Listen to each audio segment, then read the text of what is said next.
in many leadership capacities, including being the chief president during his postgraduate medical training. He has also had years of experience within this sector, and we are happy to have him here today to give the lecture on breast cancer screening and management. So please welcome, give a TeCLA welcome to Dr. Adeoluwa Adeniji. Over to you, Dr. Adeoluwa Adeniji. Please go ahead. We will change your slides from this end, and please feel free to tell our DJ Wale when you want your slides to be changed. Thank you very much. Okay, thank you very much, Adeoluwa, for that. I think you're on mute. Okay. Can you hear me? Yes, we can. Yes. Go ahead. Okay. Yes, we can. Okay, thank you for the feedback. Thank you very much, Adeoluwa, for that welcome. And also, I want to say good day to everyone. Thank you for having me around. Strongly believe we are going to have a great time discussing breast cancer screening and management today. So there's so much to say about breast cancer screening and management. But before I move ahead, I'm Dr. Adeoluwa Adeniji, as you've been told. I'm a consultant, a clinical and radiation oncologist with Marcelle Ruth Cancer Center and Specialist Hospital in Lagos, Nigeria. So thank you for the invitation. So I'm going to go with these outlines. And before then, it's good that we need to know that when it comes to breast cancer treatment and management on the part of the patient needs to be strong. They need to keep hope alive as much as possible. So breast cancer is the most common form of cancer among women globally. There is no doubt about that. And when it comes to the cause of death among all types of cancer, it is the 5th leading cause of death. We have them from the lungs, to the liver, to the colon, to the gastric cancer, then down to breast cancer. And currently, it is the 5th leading cause of death, and with about 198,000 people dying per annum, and representing 15.4% of all deaths in developed country. Can you all see my screen? Yes. Yes, we can. Okay.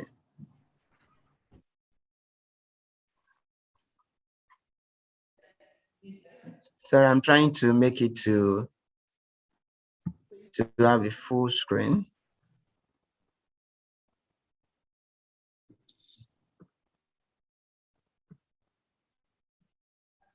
So that everyone can see it. Icon before the camera, bottom of the screen. The next 3 icons to that, just before the minus. Yeah. Okay, thank you. That's settled.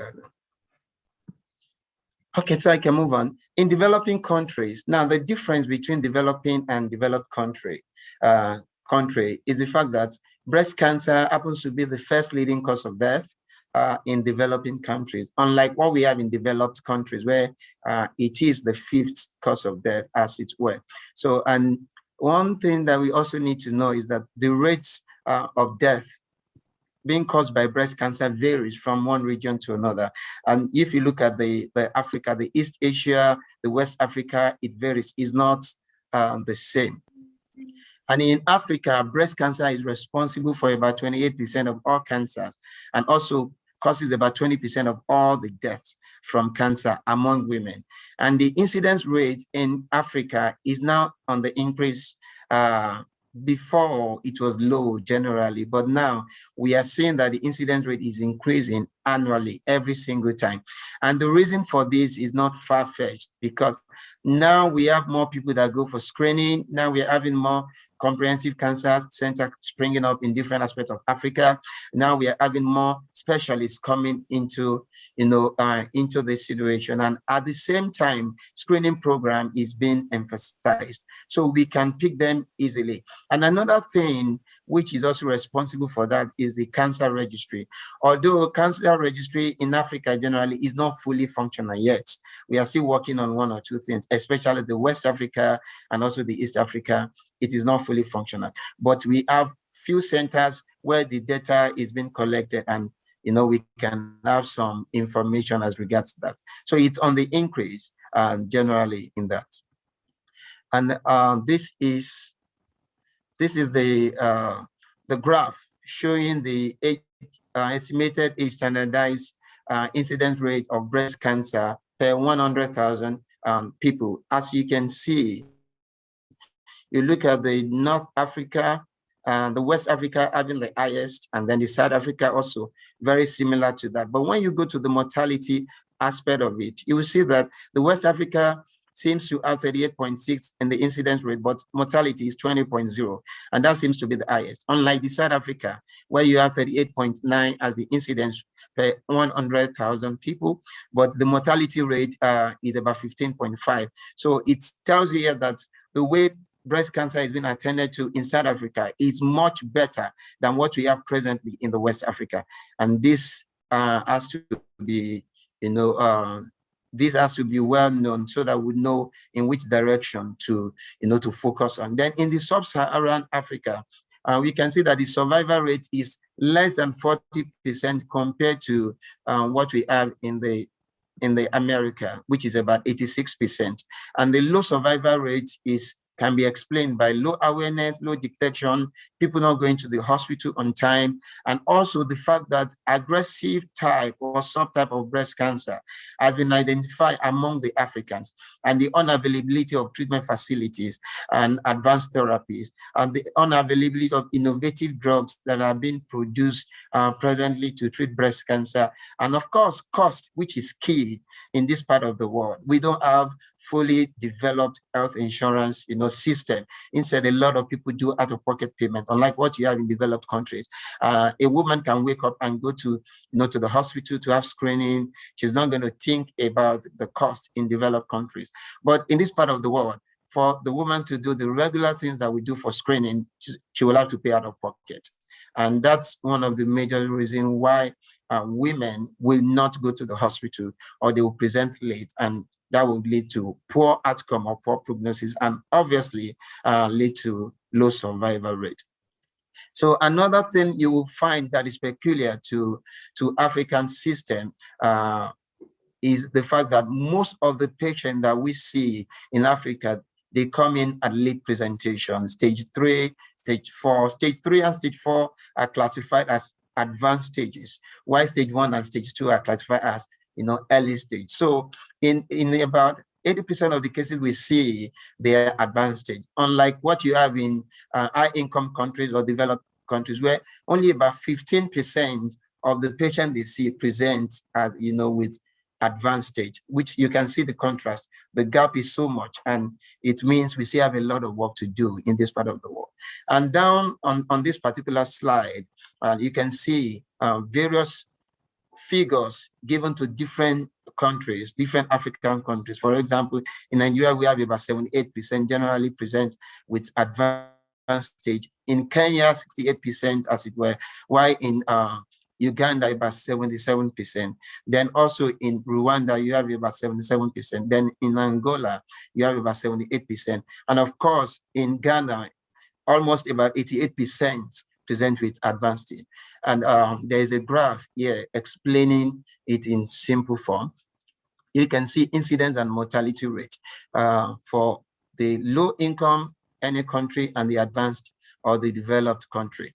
And if you look at the pattern here, the incidence rate for the Europe is the one in blue, is very long. But when you look at the mortality rate, it's not even up to half of what the incidence is. Unlike what you have in developing countries, you can see the breast cancer incidence, not much. The breast cancer incidence is not much. However, the mortality rate is almost half of what we are seeing. So it tells you that we need to do a lot of things to reduce the mortality. So the focus should be on reducing mortality, reducing the advanced stage that we see presently in most part of the Africa. And this is also to explain the incidence and mortality rate in different African countries. You can see Nigeria is up there, and then you can see the incidence 50.4, mortality about 25.9. Then you can also see Kenya. Kenya has about 38.3 incidence, then 17.3 as mortality. So, and other African countries are well represented there. And in Nigeria, you look at this, I chose Nigeria because it is the most populated, Black country in the world. And also it represents most of what is going on in Africa, as it were. You can see the trend changing from 1960 to 1969. Look at it, 13.7. Then from 1970 to 1999, 24.7, and then from 2000 to 2012, 50.7, and from 2013 projected to 2030 is going to be 84.2 in terms of incidence rate. You can see the trend is increasing, and it is really alarming. It means we have to do something to reduce the mortality, because it's very obvious in Africa that the more of the incidence rate you have, the more of the mortality. And the reverse is the case in developed country, where you have the incidence rate very high, but the mortality rate is is reduced to insignificant figure, as it were. These are the typical pictures of what we see around here. A woman coming with huge fixed breast mass. It's all over, the whole of the breast is taken over by the cancer. And the best you can do for this category of women is to do supportive care, palliative care. It will be difficult to be able to, cure this category of patients. So the survivor is going to be very small. And then what are the causes of breast cancer? A lot of patients ask, a lot of people ask, and there are so many researches that are ongoing as we speak, just to be able to identify various causes of different types of cancer, including breast cancer. The risk factors are well known, they are well identified, but we cannot really say these are the major causes of breast cancer. But when we see risk factors, we know that the likelihood that the patient or the individual will develop breast cancer is very high. And the first on the group is advanced age. People that are old, usually older than 40-something, 50-something, they tend to develop breast cancer. But this presently we are seeing patients below 30 having breast cancer, and theirs tend to be more aggressive. So it means we need to pay more attention, not only to the people that are older than 40 or older than 50, but people that are even below the age of 30 years. The same thing with family history. Family history of breast cancer, younger than 2 or more relatively younger than 25, because I've seen patients in the category of 19 years old, 21 years old, 23 years old, developing breast cancer. And the trend is changing. Before it used to be above 50 years, but now you're seeing between 20 and even 30 developing breast cancer, and they die even faster because the type they are tends to be more aggressive. And then when you have family members older than 55 years, then when you have people in the family who would have developed breast cancer or ovarian cancer, it means the risk of developing breast cancer is very high. And the same thing applies to male developing breast cancer in the family.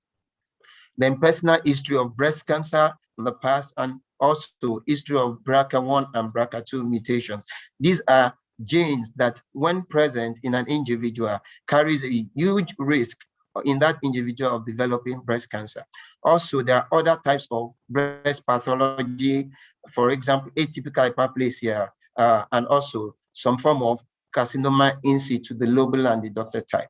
And other risk factors include early age at menarche, late age at menopause, and late age at first-time pregnancy, usually above 30 years, or people that wouldn't have been able to conceive, the nulliparous people, and people that use combined, hormone replacement therapy, especially when the estrogen component is more, or people that use they have significant use of oral contraceptives.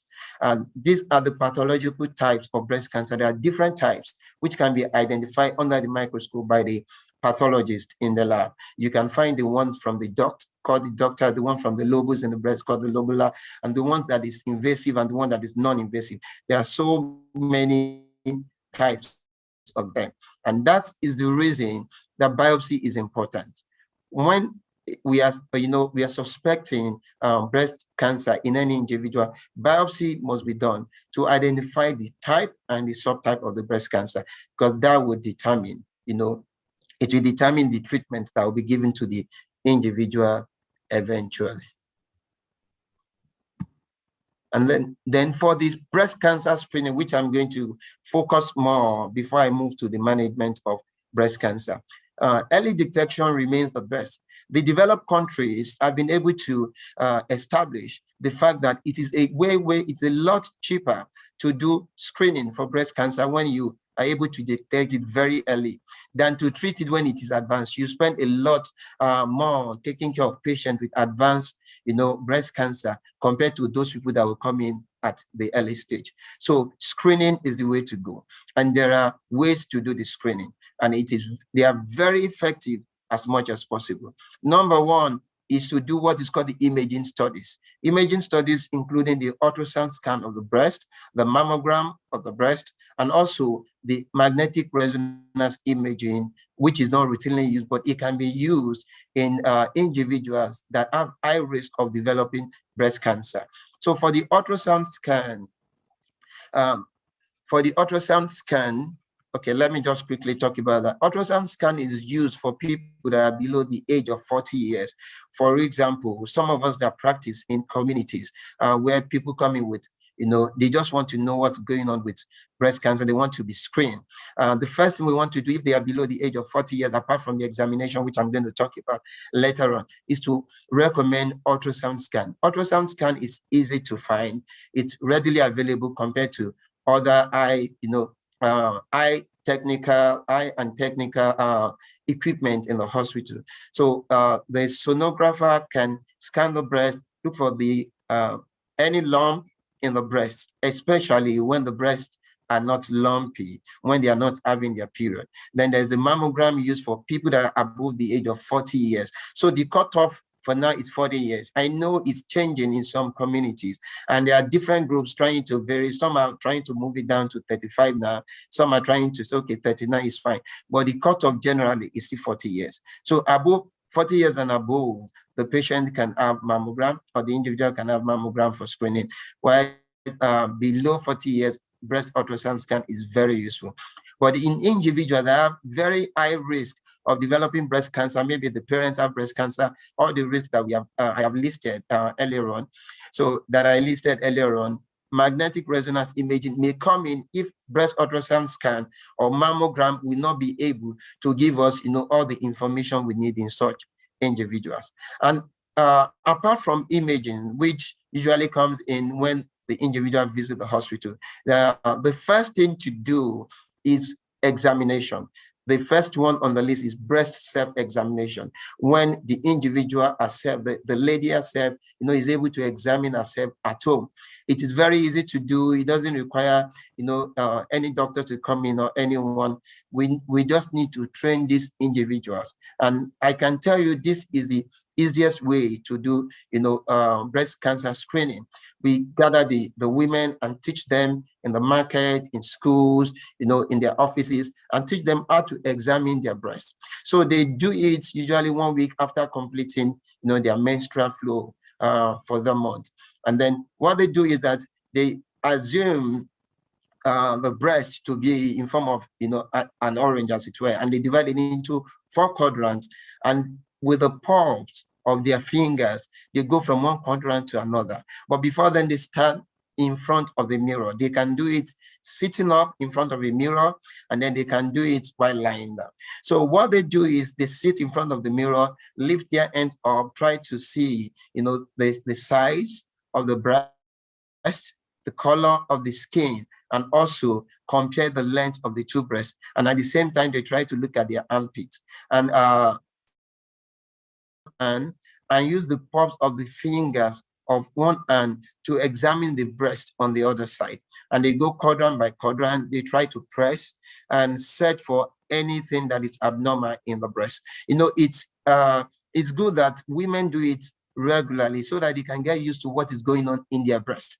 So, and when the abnormal lump appears, they will be able to pick it early because they are used to what is in their breast. So they go quadrant by quadrant, and then they move, palpate around. And once they are done with the breast, they go to the armpit region and then try to palpate. They dip their fingers, into the upper part of their armpit, what we call the axillary region. And then they try to move it against the rib cage and downwardly, and they want to see if they will be able to, pick anything, any nodule that is abnormal. And once they are done with that, they also palpate the space between the armpit and the breast. We call it the tail of the breast. So they palpate it, along the length of it and see if there is anything abnormal there, because that is still part of the breast. And after that, they can do that every month. 1 week after their period, they do that every month. It's very easy to do. And if there's anything abnormal, they go to the hospital immediately. But we also recommend what we call the clinical breast examination, which will be done by trained medical personnel, either by the nurses or the doctors, the medical officers, the general practitioner, the oncologist, depending on who has been trained in breast examination. So individuals can go to the hospital every 6 months just to be examined by the doctors. And then the doctors will do proper examination, take history, observe everything, and see if there's anything abnormal there, and they will be able to go ahead to investigate it. So basically, screening of the breast will involve imaging study with ultrasound scan, mammogram, and sometimes MRI if it is needed. And of course, with the major thing that the individuals can do in their various homes, which is breast self-examination. They do it lying on the bed, or they do it sitting up in front of a mirror, which is good. Then clinical breast examination that can be done every 6 months or sometimes once a year, and that will be done by the medical personnel. So this is the picture, showing how the breast self-examination can be done, and clinical examination with history, visual inspection, then palpation by the medical personnel, and if there's anything abnormal, that will be investigated. And this is the cutoff. Is talking about women having mammogram. So from age 40 to 40 years, they can do it, annually. From 45 to 55 years, and they can also still do it annually. But from 55 years to 75 years, they can do it every 2 years, as it were. There are two schools of thought when it comes to when to stop mammogram. Some would say at 75 years, you're fine, as long as the patient is in good health, because we've seen individuals in their 80s developing breast cancer. So we always recommend that as much as possible, the individual life expectancy is beyond 10 years, or the individual is in good health, then they should continue, mammogram annually or 2 years, depending on which age category they are in, until it is not needed anymore. So this is a picture showing how mammography is. And then this is another picture, how ultrasound scan can be done. And this is for MRI. And this is just to explain how the diagnosis of cancer can be done, and for both breast and things that can be done. Okay, for the assessment of any lump that is found in the breast, because for us, there are doctors, whether we practice in the urban or rural setting, whether in the primary, secondary, or tertiary hospitals, we will see women that will come to us with breast cancer or breast lump to start with. So how do we investigate? Number one is to even know the size of the lump. You can know the size of the lump by palpating it with the hand in the hospital, or using mammograph or ultrasound scan precisely. Ultrasound scan is very good in telling us what the size is. And after that, we want to investigate the lump to know the type of lump it is. Is it the one that is cancerous, or is it the type that is benign? We shouldn't just assume that, this is the age of this patient is not likely to have breast cancer. No, we shouldn't do that. We need to go and check it under the microscope. And the least we can do is what we call fine needle aspiration cytology, where we take, some aspirate from the lump and then send it to the lab to be seen under the microscope. And the best of them all is what we call the biopsy. Core biopsy is very good. True core biopsy, where a needle will go in, bring out some sample, and that will be done in the lab. And we should be able to tell whether a lump that a patient presented with, when we saw the patient, is actually cancerous or benign. That is the best way to start. We don't assume it is benign and leave it. We don't assume, oh, it's not big and leave it. We have to check and be sure that it doesn't have any malignant cells before we assume that it is benign. Okay. And then these are the symptoms that patients generally present with, some in the early stage, lump, and some in advanced stage with some metastatic problems, especially the ones involving the lungs, the liver, and the rest. And I also want to say this, that the lump that patients present with in cancer form, they're usually painless. So the fact that the individuals or the women are not having pain, it does not make it to be benign. It doesn't rule out cancer. In fact, most of the lumps that are cancerous do not have pain. It's important for us to see this. And sometimes you get to the skin of the breast and you can see dimples all over and ulcerations, as it were. So how do we investigate a lump? Mammogram, mammography can be engaged, ultrasonography too, as well, depending on the age category, as it were. But once we are able to categorize the patients into having cancer of the breast, then we can as well, rule out the age cutoff for screening. Okay. Then for the biopsy, we do fine needle aspiration cytology, as earlier explained. True cut biopsy, incisional biopsy can also be done, and excisional biopsy can also be done to get adequate sample. And these samples that are obtained from this biopsy, they are sent for histology. Histology will tell us the type of cells that are involved, and immunohistochemistry, that's the IHC there, which will tell us the subtype of the breast cancer that it is. All breast cancers are not the same. That's for emphasis. There are different types of breast cancer, and their management is not the same. They may have some common, treatment options, but everything from the beginning to the end is not the same. So when we identify cancerous lump, we want to know the type that it is for us to be able to start the right treatment from the beginning to the end. And when, so this is just to tell us the type of the sizes of the tumor or the lump that patient can present with. Sometimes it's less than 2, sometimes it's between 2 to 5, sometimes it's more than 5, and sometimes it involves the skin and the chest wall. And the same thing with nodes. Sometimes you find nodes, sometimes you don't find nodes, different kinds of node with different classification. And if it is metastatic in nature, then you can see that the survival rate will be less. And if it is not metastatic, then that will be M0, as it were. What are the treatment options? The treatment option for breast cancer, we always say for breast cancer, especially the one that is early stage or between early to, to moderate, as it were, that is not metastatic, or non-metastatic breast cancer, the main form of treatment will be surgery. But there are times that the surgery will not be done first for better outcome, because surgery will not be able to remove all breast cancer that has taken over the whole of the armpit, as it were. So surgery is an option, chemotherapy is an option, and there are different types of chemotherapeutic drugs that are used these days. There's also the hormonal therapy, there's the radiation therapy or radiotherapy commonly called, and there's the targeted therapy in form of immunotherapy. Immunotherapy is now being used. It has a huge role in a particular subtype of breast cancer. Immunotherapy is not used in all type of breast cancer, but in a subtype of breast cancer. Subtype of breast cancer would include, let me just quickly go through that. It will include the type we call the triple negative, where all the markers that are identified on immunohistochemistry are negative. The markers will include estrogen receptor, ER, progesterone receptor, PR, and the A2 receptor.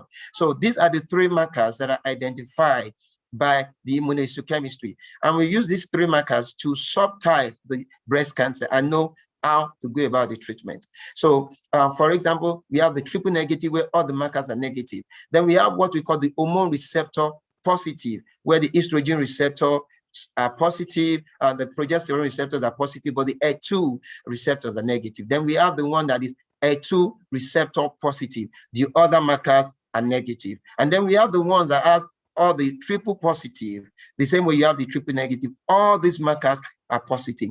They have their targets. They have drugs that we use to target these markers when they are positive. And when they are not positive, we also know the best way to go about it. So the treatment options can be categorized into 2. There is a type we call the local regional treatments, and that would include surgery. Surgery and radiotherapy, they stay where you want them to stay. You want to remove the breast, you remove the breast. You want to remove the lump. So that means it doesn't go all over the body. The same thing with radiation. Radiation stays where it is exposed. The part of the body that you're exposing to radiation is the part that will get it. It won't go all over the whole body. And then for systemic therapy, they are systemic because they get absorbed into the blood and then they go around the body. We use that more for breast cancer that would have become very advanced to reduce the disease burden before surgery or without surgery at the end of the day. So the systemic therapy would include hormonal therapy. You can see hormonal therapy. Why hormonal therapy? Because the estrogen receptor, the progesterone receptor, that are hormone receptors, they are positive. They are present in that particular subtype of breast cancer. So that subtype would require hormonal therapy. And hormonal therapy include tablets, include some injections that will go in, get absorbed in the blood and go all over the body, and that's why it's systemic. Chemotherapy, the same thing. Immunotherapy also get absorbed into the body system and it moves all over the body to treat the disease. Surgery can be radical with curative intent. Sometimes surgery is just to improve the quality of life. We call it palliative, not really to cure the disease. For example, if a woman has, big wound, breast wound that is bleeding or the wound is not getting healed, so you may want to do what is called toilet mastectomy just to improve the quality of life, not necessarily to remove the cancer. The same thing applies to radiotherapy. It can be for cure in the early stage, from stage 1, stage 2 to stage 3, and it can also be for palliative reason, just to improve the quality of life, to control pain, bleeding, and to prevent imminent fracture, as it were. And that is applicable in advanced breast cancer for palliation. So chemotherapy can be single agent. If the individuals cannot take much because of the side effects, they have to be strong for them to be able to take that. And it can also be combined agent. And sometimes the purpose may be neoadjuvant. We call it neoadjuvant because it is before the main treatment, which is surgery, or adjuvant after the main treatment. And it can be the primary treatment that is being used. It can be for curative purpose, and it can also be to improve quality of life, which is for palliation. And hormonal therapy would include anti-estrogen, such as the tamoxifen and aromatase inhibitors. These are all drugs, including anastrozole. And then we also have the addition of some drugs to this hormonal therapy in form of tablet, just to improve the outcome of this treatment. Such drugs would include what we call the gonadotropin releasing hormone, luteinizing hormone releasing, agonists, or what we call the CDK4/6 inhibitors. These CDK4/6 inhibitors are new drugs that have come into the treatment of breast cancer to improve the response of patients with breast cancer to hormonal therapy. And that is what the world is doing now. But I must say that in this part of the world, these drugs are not readily available. And when they are available, they are quite expensive. And you can imagine patients that are paying out of pocket, paying so much, almost at least $1 million or thereabout, to get this drug.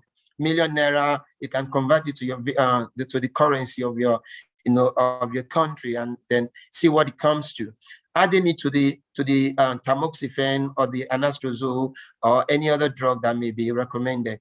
So, and these patients are paying out of pocket. It may be difficult for them to be able to afford or complete their treatment. So that's why we need to move in the right direction of health insurance. So these are treatment options for various stages Stage 0, you can see surgery. Stage 1 and 2, surgery, radiation, and chemotherapy as it were. Then stage 3, the same. Stage 4, you can see stage 3, we are doing your adjuvant chemotherapy to reduce the tumor burden in the lump, in the armpit, and in the breast, so that surgery will be very easy. And of course, when there is a 2 receptor that is positive, there are other drugs that we give, such as the trastuzumab, bevacizumab, and other A2 targeted drugs, we call them. We add it to the chemotherapy and other treatment options. And of course, for stage 4, the purpose is for palliation, and it is everything we give is palliation. You can see that surgery is not really included here, except when it is needed for palliative purpose. What are the things that are peculiar to Africa generally when it comes to the treatment of breast cancer and even cancer generally? The first thing is that the registry, cancer registry, not fully functional yet in many African countries, and the professionals, the training, the skills are not enough. There are very few comprehensive cancer centers, even in the country, Nigeria, where I presently practice. There are very few comprehensive cancer centers. In fact, there are many states in the country that do not have oncologists. So they have to travel, a patient have to travel far to other countries to be able to access oncology care given by these specialists. And so it's quite, sad, but we thank God for new centers that are coming up, such as the center where I work, which is fully equipped comprehensive cancer center. That's Marcelle Cancer Center in Lagos, Nigeria. So other issues is the absence of good health insurance. Most people pay out of pocket, at least 80% do out of pocket payment. And that's one of the reasons people don't go to the hospital. They are scared of the hospital bill. They can't afford it. So they're going to stay at home or explore any other alternatives to get sorted out. But at the end of the day, they always end up in the hospital with advanced disease. Another thing is scarce clinical trials, which are focused on. Hi, yes. Dr. Adeniji, can you hear me? Yes, I can hear you. Okay, so we have 2 more minutes to round up. Okay, I'm rounding off soon. Okay. So scarce clinical trials and few radiotherapy centers are also there. Innovative drugs are not readily available, and when they are available, they're expensive. So breast ultrasound for screening and evaluation. Now, this is peculiar to the patients that are pregnant and they have this lump. We can do something for them. We don't wait for them to deliver their babies, because time is going and cancer can spread. So we can do ultrasound scan to evaluate them. We can examine them, and they can also have treatments after the first trimester with anthracycline class of chemotherapy. And of course, they can have surgery, and other form of treatment can wait till they are done with the delivery. Then male breast cancer is very real with very low incidence. Is about 1 to 2% of all breast cancer cases. And late presentation is common in males because they tend not to go to the hospital. And the disease tends to be more aggressive from what has been found. And also the prognosis is very, very poor. So we can beat cancer.